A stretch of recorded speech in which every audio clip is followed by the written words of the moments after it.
तो देखा जाएगा वाला एटीट्यूड ना पहले चल जाता था, वो नहीं चल पाएगा। बिकॉज अगर आपने गाड़ी ले ली तो आपका 1000-1500 का खर्चा तो वहां पे है ही। ब्रैम्पटन में कई जगह बैन भी कर दिया, तो अगर जॉब ही नहीं है तो कहाँ जाएंगे वो? खाना तो है ही, ग्रोसरी के लिए जाएंगे वो। जो स्टूडेंट्स हैं वो भी होमलेस शेल्टर्स में जाके रह रहे हैं। उसमें भी आप बहुत सारी सेविंग कर सकते हो। बिकॉज जब कोई एक स्टूडेंट आएगा, कनाडा आना बहुत डिफिकल्ट होता जा रहा है because of high CRS score in express entry programme. इसलिए सारे स्टडी वीजा राउट के थ्रू आना पसंद करते हैं because that is easy but little costly. और जो स्टूडेंट्स ऑलरेडी आ रहे हैं वो तो आ ही रहे हैं एवरी ईयर, तो इसलिए स्टडी वीजा लगना भी डिफिकल्ट होता जा रहा है। And there are some other challenges as well, जिसकी वजह से 2023 में there was a decline of 40% in the student visa for Canada. तो 2024 में आना कैनेडा स्टडी वीजा पे सही रहेगा नहीं रहेगा, इस वीडियो में उस बारे में बात करते हैं। 2023 के डेटा के हिसाब से जो इंडियन स्टूडेंट्स अप्लाई करते हैं कनेडियन वीजा के लिए, स्टडी वीजा के लिए स्पेसिफिकली, वो डिक्लाइन हुआ है from 146,000 to 86,000 only. Drastic difference actually. उसके क्या रीजंस हैं वो बात करते हैं। तो पहला पॉइंट है GIC डिपॉजिट इंक्रीज। जब भी कोई स्टूडेंट स्टडी वीजा लेता है कनाडा का, गवर्नमेंट बोलती है कि आप अपने अकाउंट में कुछ अमाउंट लेके आओ, जस्ट इन केस आप फीस ना भर पाओ, आपके रेंट का जो वहां पे खर्चा होगा, ग्रोसरी का जो भी खर्चा होगा, वो आप उसके अकॉर्डिंगली मैनेज कर पाओ। बट इस साल वो GIC डिपॉजिट जो होता है 10,000 से इंक्रीज करके 20,000 कर दिया गया है। बहुत सालों बाद ये चेंज हुआ है, जबकि कॉस्ट ऑफ लिविंग तो एवरी ईयर बढ़ी रही है। सो ये डिसीजन अभी नहीं तो मे बी आफ्टर 1 ईयर और 2 ईयर होना ही था। बिकॉज 10,000 में एक स्टूडेंट का खर्चा एक बड़ी सिटी में या छोटी सिटी में भी कनाडा में अब नहीं चल सकता। सो ये डिपॉजिट तो बढ़ाना ही था गवर्नमेंट ने। बिकॉज गवर्नमेंट ये मान के चलती है कि आप यहाँ पे स्टडी वीजा पे आ रहे हो तो आप पढ़ोगे, आप 40 आवर्स जॉब नहीं करोगे। ऑल्दो उसमें भी एक कॉम्प्लेक्सिटी है जो आगे बात करेंगे। बट जो ये 20,000 इंक्रीज हुआ है that is additional to your travel cost and study cost. So मान के चलो कि अगर पहले खर्चा हो रहा था किसी स्टूडेंट का 40 लाख रुपए, अगर वो इंडिया से आ रहा है, तो अब वो बढ़ के हो जाएगा 60 लाख 70 लाख रुपए। सो ऑल्दो वो आपका पैसा है, $20,000 जो है आपने अपने ऊपर ही खर्च करने हैं, बट वो अरेंज करना लोन लेके या फ्रेंड से या रिश्तेदारों से, वो अब बहुत लोगों के लिए डिफिकल्ट हो जाएगा। अगर जो $10,000 ही मैनेज नहीं कर पा रहे थे, वो $20,000 कहां से मैनेज करेंगे। पॉइंट इसी के अराउंड है कि गवर्नमेंट देती है बहुत सारी फैसिलिटीज स्टूडेंट्स के लिए स्पेसिफिकली, और जो न्यू कमर्स हैं, कि आप सर्विसेज अवेल कर सकते हो। चाहे आपको लैंग्वेज इंप्रूव करनी है, चाहे आपको इंग्लिश लैंग्वेज इंप्रूव करनी है, चाहे आपको कोई स्किल सीखनी है, या फिर बहुत सारे बैंक्स हैं जो आपको ऐसे अकाउंट्स देते हैं जिन पे आप बहुत सारी सेविंग कर सकते हो। वो लोगों को नहीं पता होता है। So Samsung has also come up with a new programme, उसमें भी आप बहुत सारी सेविंग कर सकते हो। बिकॉज जब कोई एक स्टूडेंट आएगा वो फोन तो लेगा ही नया, राइट? सो उस पे अगर उसको डिस्काउंट मिल सकता है, अप्लायंसेस पे डिस्काउंट मिल सकता है, so why not. Let me show you how you can get that discount. तो प्रोग्राम का नाम है Samsung smart starts programme. Specially newcomers को इसमें बहुत सारे डिस्काउंट मिलते हैं एंड एक्सक्लूसिव डिस्काउंट ले सकते हो across all Samsung products including laptop, vacuum cleaner, TV,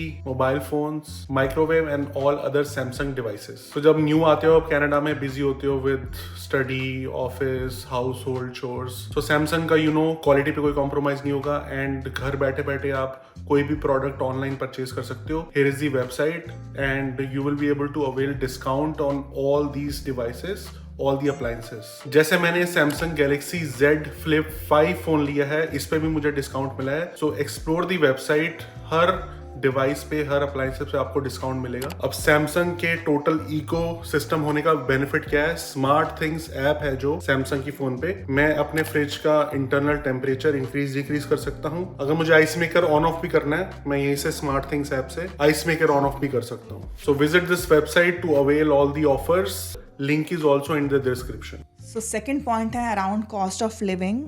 so cost of living not only for students but also जो PR पे आ रहे हैं उनके लिए भी बहुत मुश्किल हो रहा है सर्वाइव करना कनाडा में। एंड बहुत सारे न्यूज़ आ रहे हैं जहाँ पे बताया जाता है कि जो फूड बैंक्स होते हैं जो लेस फॉर्चुनेट लोगों के लिए होते हैं, वहाँ पे भी इंटरनेशनल स्टूडेंट्स उनको यूटिलाइज कर रहे हैं। तो कई जगह पे उनको बैन कर दिया गया, मतलब which is really unfortunate to see. Specially in Brampton कई जगह पे बैन कर दिया। और वो फूड बैंक्स जो होते हैं वो होमलेस लोगों के लिए होते हैं जो बिल्कुल भी अफोर्ड ही नहीं कर सकते ग्रोसरी, उनके पास कोई जॉब नहीं है। अब स्टूडेंट्स भी वहाँ वहाँ पे फूड बैंक्स पे जाके वो सर्विसेज अवेल करने लग गए थे, ग्रोसरी लेने लग गए थे, विच मीन्स स्टूडेंट्स के लिए सर्वाइव करना भी कितना डिफिकल्ट हो गया है. That is because cost of living बढ़ चुकी है. अगर पहले स्टूडेंट एक शेड रूम में $400 में रह रहा था, वो शेड रूम 600-700 में मिल रहा है, एंड मिल भी नहीं रहा कई लोगों को, तो पार्ट टाइम जॉब्स नहीं मिल रही है. सो कॉस्ट ऑफ लिविंग तो इंक्रीज हो ही रही है. बट अगर पहले क्या होता था, पहले कॉस्ट ऑफ लिविंग ज्यादा थी तो स्टूडेंट मेहनत करके 2 जॉब करके, फैक्ट्री जॉब करके वो खर्चा निकाल लेते थे. लेकिन अब पार्ट टाइम जॉब भी नहीं मिल रही है. खाना तो है, रहना तो है, ये तो बेसिक नीड ही है ना. अनफॉर्चुनेटली उनको जाना ही पड़ता है फूड बैंक्स में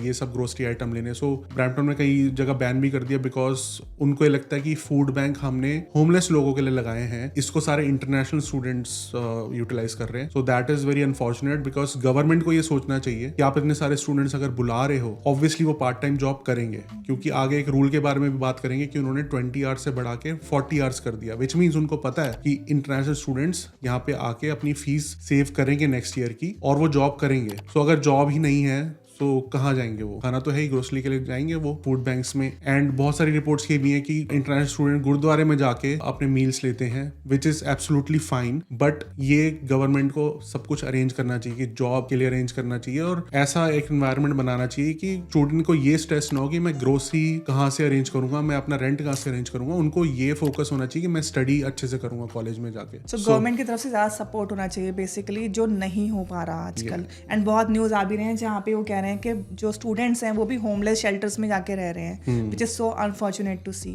next point is around lifestyle and savings. So जब कोई इंटरनेशनल स्टूडेंट्स कनाडा आते हैं, they should also focus on कि वो कैसे अर्न कर सकते हैं. जस्ट अपने फ्रेंड्स को मत देखो, उनको कॉपी मत करो कि वो नई गाड़ियां ले रहे हैं. मतलब अपना फाइनेंशियल मैनेजमेंट का प्लान सोच के आओ, बिकॉज यहाँ पे आपको बहुत जरूरी है अपना फाइनेंशियल मैनेजमेंट ढंग से करना, बिकॉज और कोई सपोर्ट करने के लिए नहीं होता. So you have to focus on these things. तो अगर पहले नहीं करते थे, पहले स्टूडेंट्स नहीं करते थे, आज से 3-4 साल पहले लेट्स से आए और सोचा अरे देखा जाएगा, मैं तो निकलवा लेता हूँ एक स्पोर्ट्स कार और देखा जाएगा, तो देखा जाएगा वाला एटीट्यूड ना पहले चल जाता था. बिकॉज पहले कॉस्ट ऑफ लिविंग इतनी नहीं थी, पहले इतने सारे स्टूडेंट्स नहीं आ रहे थे, पहले इतनी सारी जॉब की इश्यूज नहीं थे, पहले जॉब्स इनफ थी. अब अगर आप प्लान करके नहीं चल रहे हो, अब इस वाले एटीट्यूड से चल रहे हो कि यार देखा जाएगा, ले लो गाड़ी, वो नहीं चल पाएगा. बिकॉज अगर आपने गाड़ी ले ली तो आपका 1000-1500 का खर्चा तो वहां पे है ही, क्योंकि कोई भी आप स्पोर्ट्स अगर कार लेते हो 800-1000 की उसकी इंस्टॉलमेंट जाएगी पर मंथ, एंड देन उसकी इंश्योरेंस कॉस्ट भी बहुत ज्यादा होती है. एंड देन ऑब्वियसली अगर आप लोगे तो उसको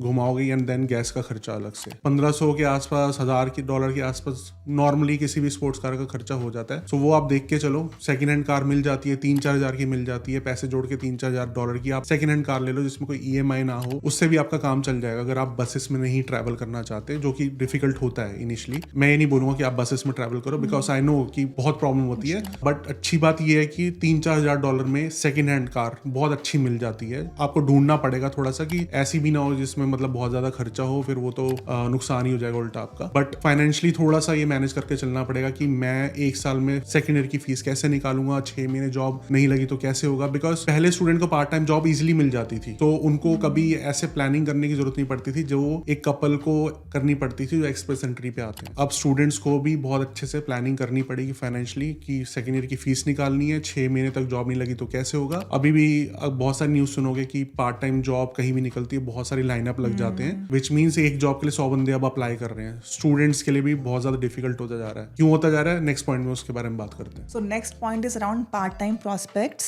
सो जैसे आपने न्यूज में पहले सुना होगा कि जो 20 आवर्स पर वीक अलाउड होता है स्टूडेंट्स को वर्क करना, अब वो इंक्रीज कर दिया गया था 40 आवर्स पर वीक, जो कि नवंबर तक एप्लीकेबल था. बट अब रिसेंट न्यूज जो आई है उसके अकॉर्डिंग ये और एक्सटेंड कर दिया गया है up to April 2024. What does that mean कि जो स्टूडेंट्स पहले 20 आवर्स पर वीक खाली काम कर सकते थे पार्ट टाइम, वो अब up to 40 hours per week कर सकते हैं, विच इज लाइक कि आप एक फुल टाइम जॉब ही कर रहे हो. एंड यही एक रीजन है कि बहुत जगह पे जॉब्स के लिए इश्यूज हो रहे हैं, आपको जॉब्स नहीं मिल पा रही, बिकॉज ऑलरेडी जो लोग 20 आवर्स करके जो 2 लोगों का काम था वो अब एक ही बंदा कर रहा है. सो इस वजह से जो जॉब्स की वैकेंसीज है वो कम होती जा रही हैं, एंड इसलिए बहुत ज्यादा लाइनअप्स भी हो रहे हैं एंड बहुत इश्यूज हो रहे हैं लोगों को जॉब ढूंढने में. Not only to international students, जो न्यू कमर्स भी आ रहे हैं उनको भी, क्योंकि हर किसी को आती आईटी जॉब नहीं मिल जाती, हर किसी को आते ही अपने डोमेन में जॉब नहीं मिल जाती। तो कोई ना कोई तो सर्वाइवल जॉब करता ही है। सर्वाइवल जॉब अब मिलती नहीं है बिकॉज स्टूडेंट्स 40 आवर्स जॉब कर सकते हैं। तो पहले अगर कंपनी सोचती थी यार मैं स्टूडेंट को क्यों लूंगा बिकॉज 20 आवर्स ही जॉब कर सकते हैं वो, अब वो 40 आवर्स जॉब कर सकते हैं। तो इसलिए भी स्टूडेंट्स को भी जॉब नहीं मिल रही है बिकॉज जैसे मनप्रीत ने बोला कि 2 स्टूडेंट्स की जॉब एक ही स्टूडेंट कर रहा है एंड न्यू कमर्स को भी जॉब नहीं मिल रही है। And another reason is overall jobs भी कम है, जॉब्स भी इतनी ज्यादा क्रिएट नहीं हो रही है, ले ऑफ्स हो रहे हैं। ये भी एक रीजन है कि अभी क्यों इतना स्ट्रगल कर रहे हैं इंटरनेशनल स्टूडेंट्स। सो ये सब रियलिटी चेक बताने का पर्पस क्या है? इसका पर्पस ये है कि अब आप इन्फॉर्म डिसीजन लो। इंटरनेशनल स्टूडेंट जो भी आ रहे हैं, न्यू कमर जो भी आ रहे हैं कनाडा का पीआर लेके, वो बहुत अच्छे से रिसर्च करके आओ। क्योंकि पहले जैसे मैंने बोला कि आज से 4 साल पहले 5 साल पहले अगर आप आ रहे हो, बिकॉज मोस्टली स्टूडेंट जब आते हैं वो कनाडा में पीआर लेने के लिए आते हैं, दैट्स द फैक्ट। बट कहीं ना कहीं अब आप माइंड में ये भी रखो कि हाँ मुझे स्टडी भी अच्छे से करना है। अगर मैं 40 आवर्स जॉब नहीं कर रहा हूँ, सिर्फ 20 आवर्स जॉब भी कर रहा हूँ, और क्योंकि जो 40 आवर्स जॉब करेगा ना वो पढ़ाई पे फोकस कर नहीं पाएगा, या तो आपकी हेल्थ पे इम्पैक्ट होगा या फिर आप घर से पैसे मंगाओगे, कुछ ना कुछ तो प्रॉब्लम होगी। सो अगर आपको स्टडी पे भी फोकस करना है और आपको 20 आवर्स भी जॉब करना है, then it is only possible कि आप स्टडी पे फोकस करो एंड 20 आवर्स जॉब करो, 40 आवर्स जॉब ना करो। प्लस अगर आप अभी आने का सोच रहे हो तो डू ए प्रॉपर रिसर्च कि जो आप स्ट्रीम लेके आ रहे हो या जो कॉलेज आप ज्वाइन कर रहे हो उसमें स्कोप क्या है, कि जब आपकी स्टडीज कंप्लीट होंगी तो आपके क्या चांसेस हैं आगे आपको जॉब मिलने के, अच्छी जॉब मिलने के। सो वो सारी रिसर्च अच्छे से करके और don't just do it because आपका फ्रेंड जो है वो एक पर्टिकुलर कॉलेज में ज्वाइन कर रहा है तो आप भी वही करोगे। सबका स्किल सेट अलग होता है, so do proper research and then only come to Canada for your studies. Because jobs कम है, बट अभी भी अगर आप नीश डोमेन में जाओगे ना तो जॉब्स हैं। कोई टेक्निकल राइटर की जॉब अप्लाई नहीं करता, बट टेक्निकल राइटर का अगर किसी को एक्सपीरियंस है और वो जॉब अप्लाई कर रहा है तो उसके जॉब मिलने के चांसेस बहुत ज्यादा है, बिकॉज एक जॉब के लिए सिर्फ 4 लोग अप्लाई कर रहे हैं। प्रोजेक्ट मैनेजमेंट का अगर मैं बोलूंगा तो एक जॉब के लिए मे बी 500 लोग अप्लाई कर रहे होंगे। थोड़ा सा डोमेन आप उसमें लेके आओ कि नीश कैसे बनता है। आपका इंटरेस्ट ऑफ कोर्स होना चाहिए, बट थोड़ा सा नीश प्रोफाइल आप चूज करना पड़ेगा, बिकॉज आप नहीं चाहते कि आप स्टडी करके देन अगेन सर्वाइवल जॉब कर रहे हो आप। सो अगर आईटी में है, आईटी में भी बहुत सारे नीश रोल्स हैं, उसमें आप अपना स्पेशलाइजेशन कर सकते हो and then get a IT job after getting your degree और डिप्लोमा। एंड जैसे हम पहले बोलते थे कि न्यू कमर्स जो आ रहे हैं, एक्सप्रेस एंट्री पे जो आ रहे हैं, कपल जो आ रहे हैं, एक्सपीरियंस जो लोग आ रहे हैं, वो प्लान करके आओ, 6 मंथ की सेविंग लेके आओ। कभी स्टूडेंट्स को हम नहीं बोलते थे, बिकॉज जैसा पहले वीडियो में बोला है कि स्टूडेंट्स को पार्ट टाइम जॉब मिल ही जाती थी और स्टूडेंट्स प्रेफर करते हैं कि मैं स्टडी भी कर रहा हूँ, 20 आवर्स पार्ट टाइम जॉब भी कर रहा हूँ और अपनी फीस भी मैनेज कर रहा हूँ। बट अब थिंग्स हैव चेंज्ड। स्टूडेंट्स को भी बहुत अच्छे से रिसर्च करके आना पड़ेगा, फाइनेंशियल प्लानिंग करनी पड़ेगी, सेविंग लेके आनी पड़ेगी और नेक्स्ट ईयर्स के अपने प्लान सोच के आने पड़ेंगे, बिकॉज अब पीआर मिलना स्टडी वीजा पे भी डिफिकल्ट होता जा रहा है। अब ये फन वाली चीज नहीं है कि हाँ चलो कनाडा स्टडी वीजा लग ही जाएगा और वहां जाके एंजॉय करेंगे, देखी जाएगी। अब थोड़ा सा प्लान करके आपको आना पड़ेगा और जरूरी नहीं कि सिर्फ कनाडा ही आना है। अगर आप पढ़ाई के बारे में सोच रहे हो फिर आप और कंट्रीज को भी प्रेफरेंस दे सकते हो, बट स्टिल पीआर अगर लेना आपका गोल है तो स्टिल सबसे ज्यादा इजी अभी स्टडी टू पीआर जो कन्वर्जन होता है वो कनाडा में सबसे ज्यादा इजी है। सो इन सब चीजों का ध्यान से रिसर्च करके देन कनाडा मूव हो, सो दैट यहाँ पे आके आप रिग्रेट ना करो अपना डिसीजन और यहाँ पे आके आपको प्रॉब्लम्स ना हो। सो यही पर्पस था वीडियो का। Thank you so much. Samsung का लिंक नीचे दिया हुआ है, get some discount, keep supporting us. हम ऐसे ही एजुकेशनल वीडियो बनाते रहेंगे। See you in the next video. Thank you.